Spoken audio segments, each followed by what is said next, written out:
Hoy el título de la enseñanza es Dios y la luz pa delante. Ese término abreviado pues es común aquí en América Latina. En lugar de decir para, decimos pa, ¿cierto? Pa'lante. Ese es uno de los términos así usuales en América Latina porque yo lo escuché en República Dominicana, lo he oído en otras partes donde he ido a predicar. He oído que eso es común aquí en América Latina, abreviar para y abreviar adelante y decir pa'lante. Bien, vamos a la Biblia. Números capítulo 8. Al verso 4 dice: Dile a Aarón, cuando instales las 7 lámparas, estas deberán alumbrar ¿hacia dónde? Escucha bien lo que dice la Biblia: hacia la parte delantera del candelabro. Dios hubiera podido decir que alumbrara todo, 180 grados, pero no, dijo que alumbre solamente ¿hacia dónde? Hacia la parte delantera. Así lo hizo Aarón, instaló las lámparas de modo que alumbraran, otra vez dice, ¿hacia dónde? Hacia la parte delantera del candelabro, tal como el Señor se lo había ordenado a Moisés. Desde la base hasta las flores, el candelabro estaba hecho ¿de qué material? De oro puro, labrado, según el modelo que el Señor le había revelado a Moisés. Tanto en el versículo 2 como en el versículo 3 pone la dirección y la condición de Dios para esa luz en ese candelabro. Y dice que debe estar dirigido ¿hacia dónde? Hacia adelante. Dios dijo que la luz solo brillaría hacia adelante. Entonces nos surgen unas preguntas que hoy por supuesto nos vamos a responder con la Biblia. La primera pregunta: ¿la luz de Dios no alumbrará a quienes van hacia atrás en su fe? Porque hay personas que su fe, en lugar de avanzar, empieza: no, esto no vamos a salir adelante. No, es que en la iglesia no pasa nada. No, mi hogar no va a ser arreglada mi familia. La universidad, no, yo no voy a poder con esto. ¿Será que aquellas personas que en su fe retroceden, la luz del Señor no las va a alumbrar? Segunda pregunta: si me estanco en mi fe, ¿no disfrutaré de la ley de Dios? Hay personas que se estancan en su fe y empiezan a vivir una vida como religiosa. Van a la oración, pero van a la oración como por cumplir. El propósito de la oración no es cumplir como para llevar un talismán encima y que me vaya bien y que nada me vaya. Hay personas que piensan que la oración es algo así: ya hice mi devocional para que me vaya bien en el día, para que no nada malo me pase. Ese no es el propósito de la oración. El propósito de la oración, ¿cuál es? Es tener una relación de amor con Dios. Es recibir un abrazo de Dios y tú dárselo a Él. Es el propósito de la oración. Así que cuando tú vas a la oración, no pienses en función, por ejemplo, de tiempo. ¿Cuánto tiempo? Mira, a veces tú entras a la oración y ya estás en esos brazos. Pero a veces cuesta y es una lucha la oración y se tarda un poco más. El propósito de la oración es esa: recibir el abrazo de Dios. Y yo en esos brazos, aunque la situación aún no se haya arreglado, pasa lo mismo que cuando recibes el abrazo de un ser querido. Tú tuviste un mal día, ¿no? A veces en el trabajo, en el estudio, en la calle, te estresaste. Y qué rico es llegar a la casa y que alguien te dé, como has visto, Jessica, tu hija, sonreírte y abrirte los brazos. O Liliana. Eso es una cosa excepcional, ¿no? Que a uno le abran los brazos en la casa y le digan: ¡bienvenido! Y le den un beso, ¿cierto? ¿El problema se acabó? No se ha acabado, pero recibí una fuerza que digo, mañana lo soluciono en el nombre de Jesús. El abrazo de Dios hace eso en nuestras vidas. Oramos para recibir su aliento, su sabiduría. Mira la tercera pregunta: ¿para que la luz de Dios me ilumine, debo cambiar de actitud? Esas son las 3 preguntas importantes con respecto a esta ley. Si yo voy hacia atrás en mi fe, ¿será que esa luz no me va a alumbrar? Si me estanco en la fe, me vuelvo religioso, ¿será que ya no disfruto de la luz? ¿Dios no me va a dar su luz?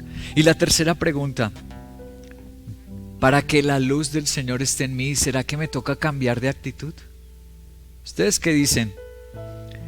Mira este video de lo que alguien captó en Ucrania. En Ucrania están usando el metro No sé si se dieron cuenta, están usando los metros, la línea del metro, para protegerse de los bombardeos de los aviones rusos. Y alguien captó esta escena en uno de los metros de Kiev, allá en Ucrania. Miremoslo, por favor.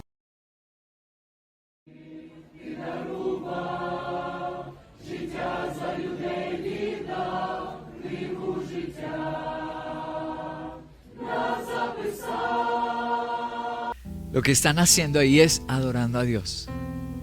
Unos creyentes se unieron y empezaron a cantarle a nuestro Señor.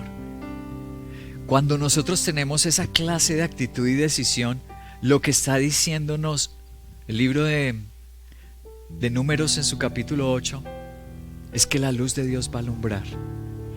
Ahora voy a contarles un poco más de Ucrania y lo que está pasando con respecto a Dios, con respecto a la fe. Esta es una pequeña muestra con respecto a la ley que estamos viendo, porque ellos anhelan la luz y la necesitan. Que Dios ilumine su país, que Dios ilumine sus familias. El primer propósito de esta ley quiero mostrarles en el versículo 2 algo importantísimo del propósito de esta ley. El versículo 2 dice: cuando instales las 7 lámparas. Aquí tenemos en este enunciado el primer propósito de la ley. ¿Qué quiere decir eso de 7 lámparas? ¿Por qué no podían ser tan solo 3? ¿O por qué no más de 7 y pongamos 9 o 12? ¿Por qué tenían que ser 7 lámparas en ese candelabro? Aquí radica la revelación de Dios del primer propósito de esta lámpara. Voy a ir a Isaías para explicarlo en su capítulo 11, verso 2. Acompáñame a Isaías 11:2. Dice así: el Espíritu del Señor reposará sobre él. Es una profecía de Cristo. Dice: ¿el Espíritu de qué? ¿Cómo le llama? Primero le llama del Señor. Es decir, sería un espíritu con el gobierno y el señorío de Dios. Primero, Espíritu del Señor. Luego dice Espíritu de sabiduría. Luego, en tercer lugar, dice Espíritu de entendimiento. Luego, en cuarto lugar, dice Espíritu de consejo. En quinto lugar, dice Espíritu de poder. En sexto, dice Espíritu de conocimiento. Y séptimo, dice Espíritu de ¿qué? Temor del Señor. ¿Cuántas manifestaciones están leyendo? 7. Entonces, ¿cuántas manifestaciones contamos en Isaías 11? ¿Cuántas? 7. ¿Cuántas lámparas debía tener el candelabro? 7. Escúchame, lo primero que Dios está queriéndonos decir con esta ley es que Dios no se va a manifestar a nosotros sino con el poder del Espíritu. ¡Wow! Tú no vas a tener las manifestaciones de Dios simplemente por decir yo pertenezco a una religión o asisto a una iglesia, pero ¿tienes al Espíritu Santo? Porque recuerdas que el libro de Romanos dice que el que no tiene el Espíritu no es de Dios. Acuérdate que dice Romanos: el Espíritu del Señor es el que nos da testimonio de que somos hijos de Dios. También dice el Señor Jesús, dijo: el Espíritu Santo será el que los guía a toda la verdad. ¿Cómo ilumina Dios mi camino? Con el Espíritu Santo. ¿Tú ya lo recibiste? Acuérdate de un teólogo que en la Biblia se llamaba Nicodemo, que vino por la noche a Jesús porque él era de la élite y le daba vergüenza que lo vieran hablando con Jesús. Y vino y le preguntó: ¿cómo voy a entrar al reino de los cielos? Y el Señor Jesús le dijo: naciendo de nuevo. ¿Y cómo puedo nacer de nuevo si ya soy un hombre anciano? Y Jesús le dijo: solo puedes nacer de nuevo por el Espíritu. ¡Wow! ¿Cuántos anhelan el Espíritu Santo esta mañana? Una relación con el Espíritu, una llenura del Espíritu. ¡Wow! El Espíritu Santo, estaba Dios mostrándonos con este candelabro y con la ley de la luz hacia adelante. Vamos a Zacarías capítulo 4, es mucho más explícito Dios a través de Zacarías capítulo 4 versículo 2. Mira cómo nos lo dice a través del profeta Zacarías. Y me preguntó, dice Zacarías que Dios le preguntó: ¿qué es lo que ves? Y yo le respondí: veo un candelabro de oro macizo. ¿Recuerdan el material del candelabro? Estaba viendo Isaías en una visión ese mismo candelabro. Un candelabro macizo de oro con un recipiente superior, un recipiente en la parte superior. Y encima del candelabro hay ¿cuántas lámparas? 7 lámparas con 7 tubos para las mismas. Porque en ese tiempo como no había luz eléctrica, sino cómo se alimentaba esa llama, ¿con qué? Con aceite. Usaban era el aceite. Entonces él ve los tubos que alimentan de aceite y ven los 7 lámparas sobre un candelabro macizo de oro. Lo que leímos en Números 8, lo ve Zacarías. Pero él dice, no entiende eso, lo que está viendo. Pasemos al versículo 5 y versículo 6 de Zacarías. Y el ángel me respondió, ¿acaso sabes lo que significa? Y tuve que admitir que no lo sabía. Él era un hombre de Dios, pero no entendía qué era ese candelabro. Así que el ángel me dijo, esta es la palabra del Señor para Zorobabel. No será por la fuerza ni por ningún poder humano, sino por mi espíritu, dice el Señor Todopoderoso. Aquí lo tenemos bien claro. ¿Qué representaba ese candelabro? Esa luz y ese aceite maravilloso, ¿qué representaba? Al Espíritu Santo. ¿Qué? Hay cosas que en nuestras fuerzas, como le dijo Dios a Zacarías, no podemos reconstruir en nuestras fuerzas. Esos eran los tiempos donde Israel había sido destruida. Se levantó Zorobabel, un gobernante, con el deseo de volver a reconstruir su nación, volver a tener a Dios brillando. ¿Cuántos quieren a Dios alumbrando en su camino? Sí, yo lo quiero en la universidad, en el trabajo, en la familia. Yo quiero a Dios brillando. Y Dios le dice, mira, no es por tu fuerza. Uy, ¿qué? Hay cosas que tú no puedes solo, ni sola. El Señor dijo, necesitas al Espíritu. Hay reconstrucciones que tú no vas a lograr. Hay batallas que tú no vas a ganar si no pelea Dios contigo. Yo quiero esa luz. ¿Cuántos la quieren? Hay cosas que no puedo solo. Necesito que Dios me alumbre. Dios alúmbrame. Dios ilumíname. Dios ilumina a mis seres queridos. A veces hasta la medicina no puede. Dice, no hay nada que podamos hacer por ese paciente. Y en esos momentos necesitamos la luz del Señor. Voy a recurrir a un teólogo de los reformadores francés, Juan Calvino, el famoso Juan Calvino del siglo XVI. Él dijo así acerca de esta ley de Números 8. Juan Calvino dijo, las luces brillantes no eran un espectáculo vano como obras de teatro. Qué interesante lo que dice Juan Calvino, ¿no? Esa luz de ese candelabro no era como para que la iglesia fuera un show. Pongámosle luces a la iglesia y hagamos esto. La iglesia no es un show. No podemos desarrollar una vida de iglesia y una relación con Dios como si esto fuese un restaurante, lo que yo quiera y a la hora que yo quiera. No, Juan Calvino nos aclara y dice, esto no era como un teatro que Dios dijo para que llamen la atención. Yo quiero recordarles que ese candelabro estaba en un lugar que solo entraban los sumos sacerdotes. Voy a mostrarles un video para recordarles dónde estaba el candelabro del que estamos hablando. Muéstrame el video, hijo. Dado por Dios a Moisés. Ahí tenemos al inicio el altar de sacrificios donde los animales eran sacrificados. Luego tenemos ese pedestal que era un lavadero, el lugar donde lavaban las manos los sacerdotes de purificación. Y ahí entramos al lugar santísimo. Solo estaban los sacerdotes. Al lado izquierdo está... Uy, ¿me lo pasaste rápido o sale más adelante? Ahí va a salir. Ah, míralo, ahí está. Ahí tenemos el candelabro de oro con sus 7 lámparas. Está el arca de la alianza donde estaba el maná, las tablas, los 10 tablas de la ley. Estaban solamente 3 objetos: mesa para los panes, el candelabro de oro y el arca del pacto de Dios, donde estaban las piedras de los 10 mandamientos, donde estaba la vara de Aarón y donde estaba una porción del maná. Solo esas 3 cosas estaban en el lugar santísimo. ¿Solo quién podía entrar? El sumo sacerdote podía entrar. Si el sumo sacerdote no había hecho sus sacrificios antes, no se había lavado antes y entraba en pecado, moría.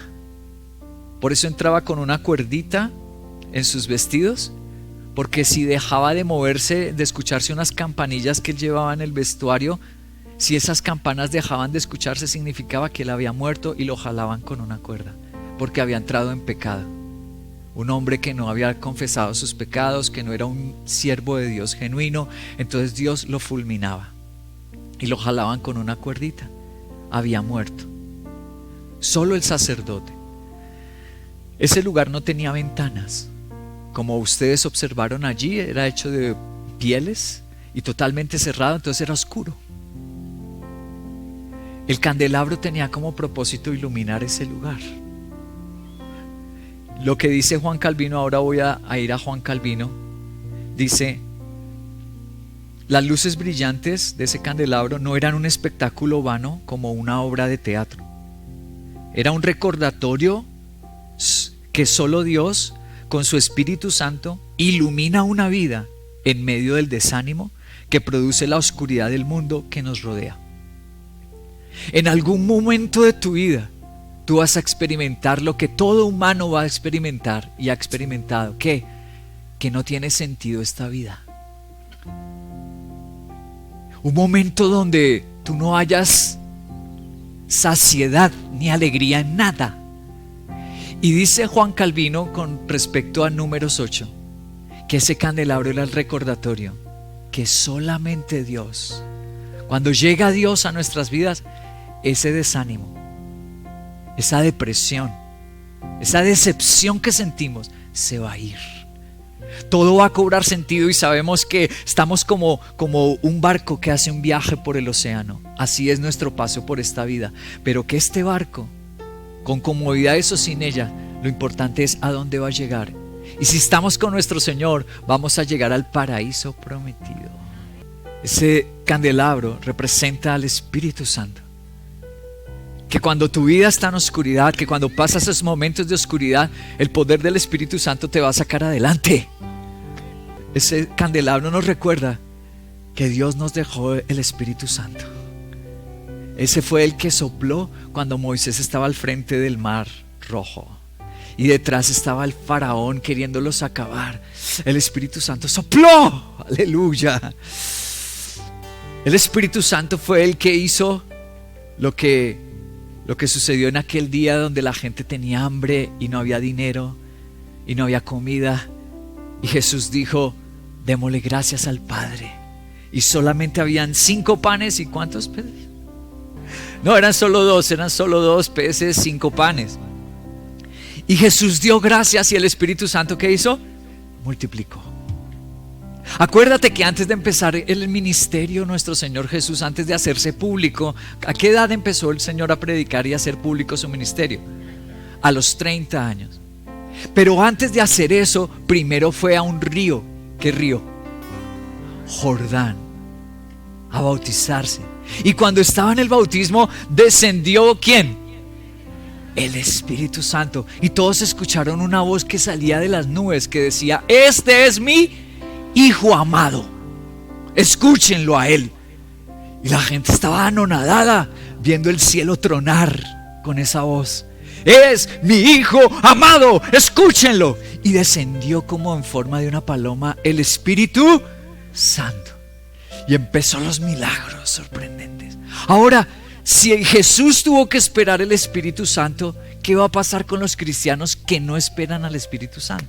¿Cómo va a ser su vida? ¿Cómo va a ser las batallas de su vida? ¿Cómo va a salir adelante si no busca al Espíritu Santo? Si no espera en Él.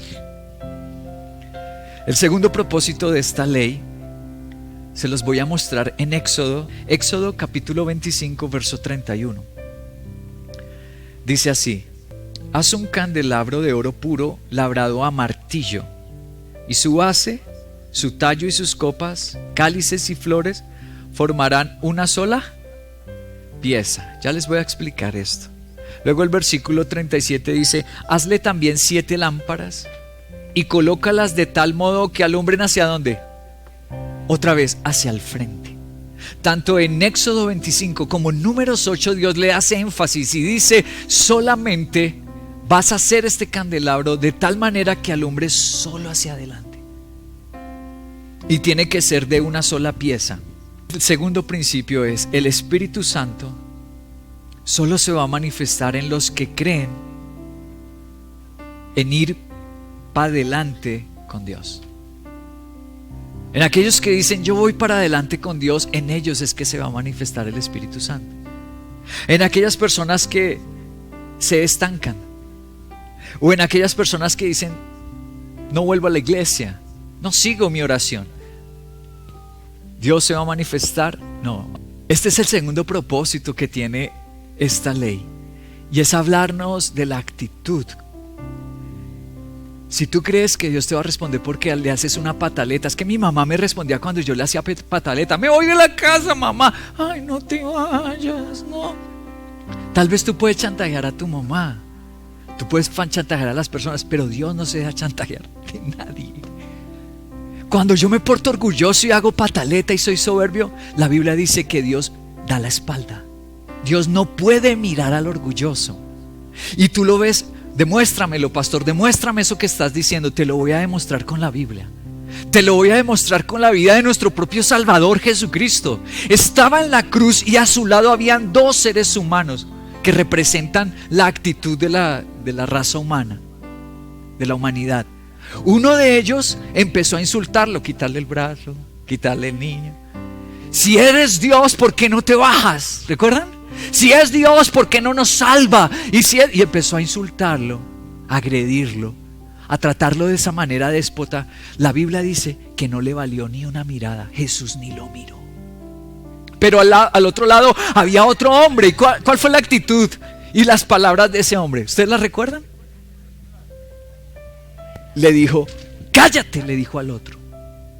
¿No respetas a Dios ni en la misma muerte? ¿No ves que Él es justo?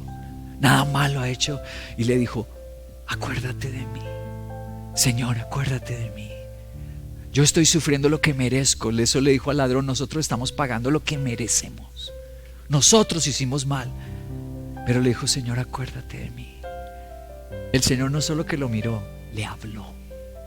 Le habló. ¿Y qué le dijo? Hoy mismo te alumbro con mi luz y vas a estar en el paraíso. Alaba al Señor.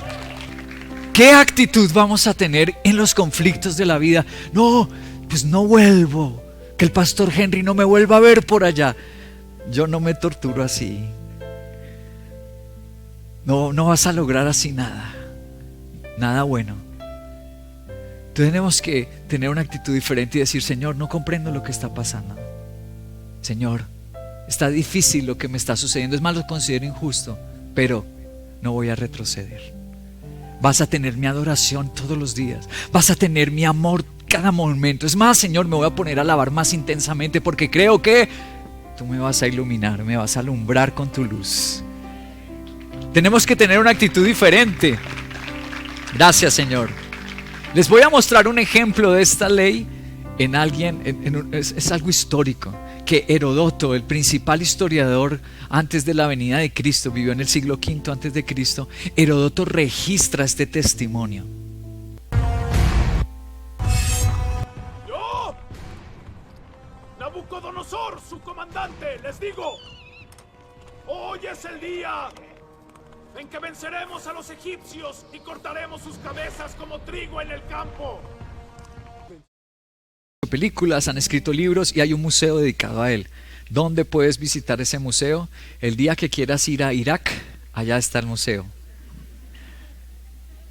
El país que hoy conocemos como Irak era la capital del antiguo imperio babilónico. Era la antigua Babilonia. El país hoy se llama Irak. Y hay un museo allá en su capital dedicado a Nabucodonosor. Este es un rey que vivió como 700 años, antes de Cristo. Vivió Nabucodonosor. Y Heródoto registra también la historia de que Babilonia llegó a ser un imperio mundial. Y a través de este rey es que lo logró. Les voy a mostrar un ejemplo. En Ezequiel capítulo 1, verso 1 y 2. De lo que sucedió en aquellos tiempos. Con un hijo de Dios llamado Ezequiel. En el tiempo donde vino esa conquista.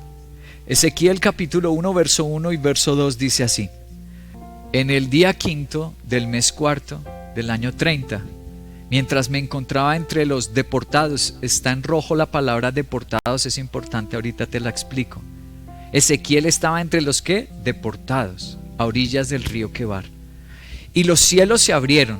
¿Y qué recibió? Está en rojo. Visiones de Dios. 2 palabras, deportados y visiones de Dios. Y habían pasado 5 años y 5 meses desde que el rey Joaquín fue deportado. Muy bien. Ahora sí. Por estas palabras sabemos el año exacto en que esto fue escrito y que le pasó esto a Ezequiel, el Hijo de Dios. El año en que Nabucodonosor tomó, ahí tenemos una imagen de Nabucodonosor. El año en que Nabucodonosor tomó a Jerusalén es el año 597. Y está diciendo Ezequiel que 5 años después fue que los capturaron, es decir, que fue en el año 592. Ahí tenemos una cronología de este ejemplo histórico. Yo te dije que 2 palabras íbamos a tener en cuenta de la lectura. ¿Cuál fue la primera? ¿Qué significa que Ezequiel diga, yo estoy entre los deportados? Ser deportado en aquel momento significaba haber sido capturado, haber sido esclavizado y haber sido despojado de todas sus pertenencias. Eso hizo Babilonia. Es importante decirlo, ¿por qué? Porque a veces nosotros nos sentimos así o nos pasa eso. Por ejemplo, los creyentes y cristianos en Ucrania se sienten así. Fueron capturados, despojados de sus bienes, de sus casas y de sus enseres, y también esclavizados. No pueden salir adelante luchando aún para comer. Así estaba, en esas condiciones estaba Ezequiel. Pero escúchame, yo te dije que la segunda palabra era importante, que sobresaltamos en rojo. ¿Cuál fue la palabra? Recibí visiones de Dios. Él fue alumbrado con la luz de nuestro Señor. Ezequiel le vino la profecía cómo Dios liberaría a su pueblo, cómo Dios ejecutaría la sentencia contra esos babilonios. Dios se reveló a Ezequiel y lo alumbró. ¿Por qué razón? Porque Ezequiel comprendió lo que él nos relató en la visión, que si él se estancaba, que si él era incrédulo, Dios no se le iba a manifestar. Pero que si él miraba hacia adelante como esos seres vivientes, ¿dónde estaba el espíritu? En las ruedas. ¿Por qué no en la cabeza?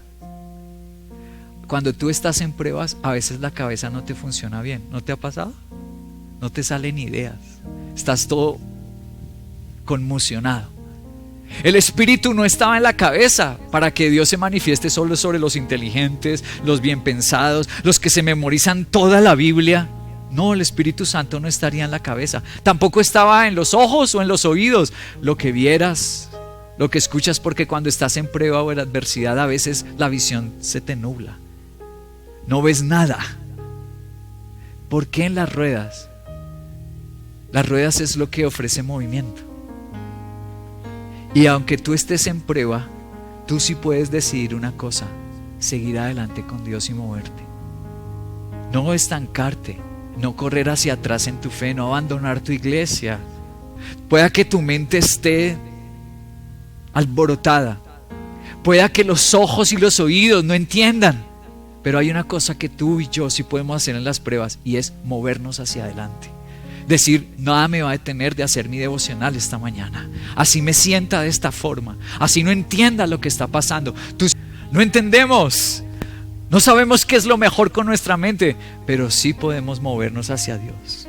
Por eso dice la Biblia que el Espíritu estaba sobre las ruedas, y esas ruedas siempre van hacia adelante de esos seres vivientes. Si nosotros entendemos esto y nos conectamos con Dios de ir hacia adelante, Dios prometió que su luz nos va a iluminar.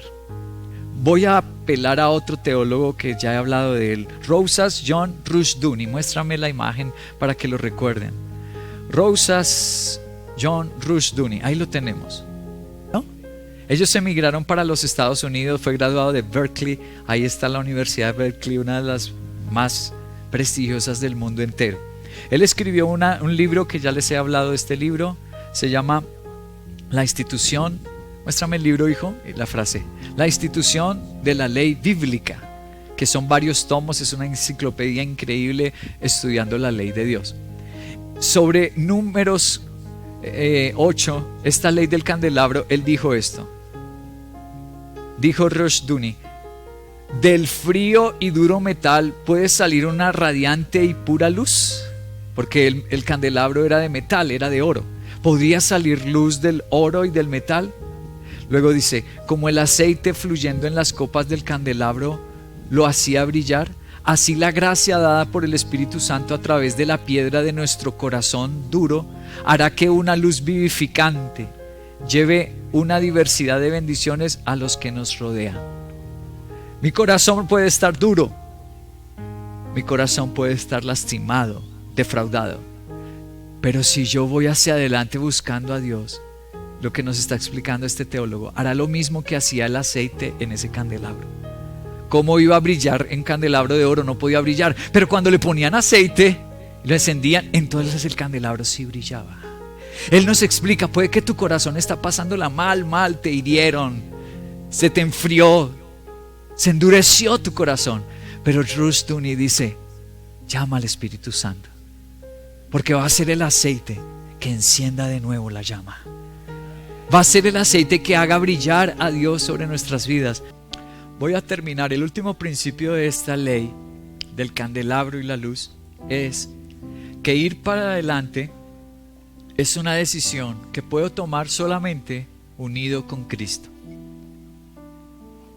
Tú no puedes tener este espíritu de valor, de valentía y de fe si realmente no entregas tu vida a Cristo y no caminas con Cristo. Resulta que solo no puedes caminar. Acuérdate que para que las ruedas de los seres vivientes andaran, tenían que tener el espíritu. Solo tú no puedes. Éxodo capítulo 25 versículo 36, vuelvo a leer en el Éxodo el versículo 36, dice: los cálices y los brazos deben formar una sola pieza con el candelabro, y debe ser de oro puro labrado a martillo. No podían fabricarse, lo que significa es que de pronto los que iban a fabricar el candelabro tendrían una tentación. ¿Cuál? Vamos a hacerlo por piezas porque es más fácil y luego las unimos. Dios dice, lo prohíbo. ¿Qué? Lo prohíbo. Tiene que ser una sola pieza y a martillo. ¿De una sola pieza sacar eso? Dios dijo sí. Por eso admiramos a Miguel Ángel Buonarroti. Tomaba una piedra gigante de cuarzo o algún material duro y empezaba a darle martillo. Y ahí salió el Miguel Ángel, ¿no? Esa famosa escultura del rey David, el David de Miguel Ángel. Y otras más famosísimas de él. Una sola piedra. Dios dijo así, solo de una pieza. ¿Por qué? Porque no se podían hacer las lamparitas aparte, los brazos aparte, el pedestal aparte. Dios dijo no, una sola. ¿Y eso qué tiene que ver? Pues quien mejor nos habla de esto tal vez sea John Hill, un teólogo también. Bueno, este es norteamericano, los anteriores eran un francés y un inglés, este es estadounidense. John Hill dijo así: el candelabro no era hecho de partes separadas que luego se unirían, sino de una sola pieza o un solo cuerpo del que se formaban sus partes. Tan interesante lo que él dice, un solo cuerpo. Es como Cristo y su iglesia. Solo Él nos puede hacer parte de Dios y nadie puede adherirse con sus propios esfuerzos o a su propia manera. No, yo no voy a una iglesia pero estoy bien con Dios. Estás equivocado, no has leído la Biblia. Porque al candelabro y a esa luz no se le podía, no, yo soy una lamparita formado en mi casa, yo soy una lamparita de Dios que llevo mi relación con Dios aparte y luego me voy a unir con Él en el rapto y luego me voy a ir hacia el cielo con Él. No funciona así. Era una sola pieza de oro. ¿Y quién es el que aparece en Apocalipsis con un cinto de oro que brilla como el oro refulgente? ¿Quién dice Apocalipsis? Jesús. Este candelabro representaba a Cristo mismo. ¿Quién fue el que derramó el Espíritu Santo que lo sopló sobre los apóstoles? Jesús. El que trajo el Espíritu Santo fue Jesús. El que derramó el Espíritu Santo sobre la tierra es Jesús. Jesús fue el que le dijo a Nicodemo que no podía nacer de nuevo, sino por el Espíritu Santo que daría Él. Ese candelabro de oro es Jesús mismo. Tú no puedes tener una relación fuera de la iglesia, a solas como un llanero solitario, y decir luego esta lamparita se unirá a Jesús. No es así.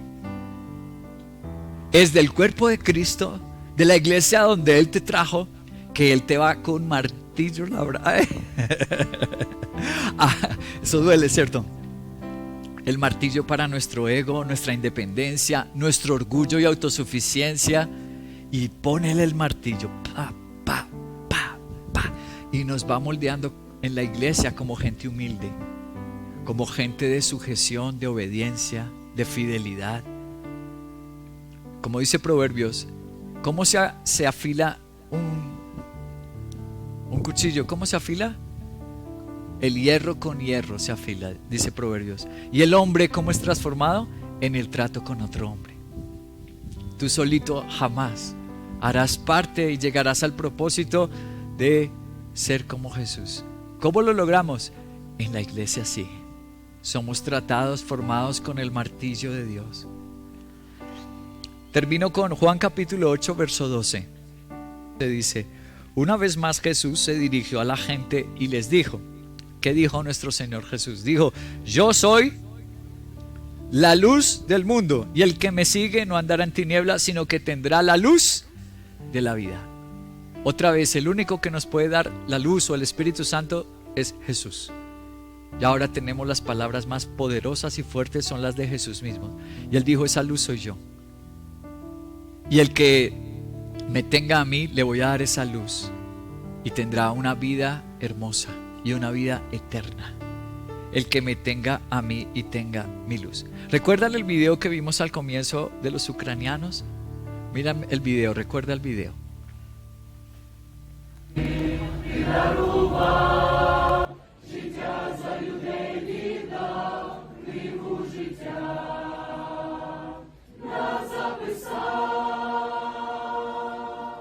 Muy bien.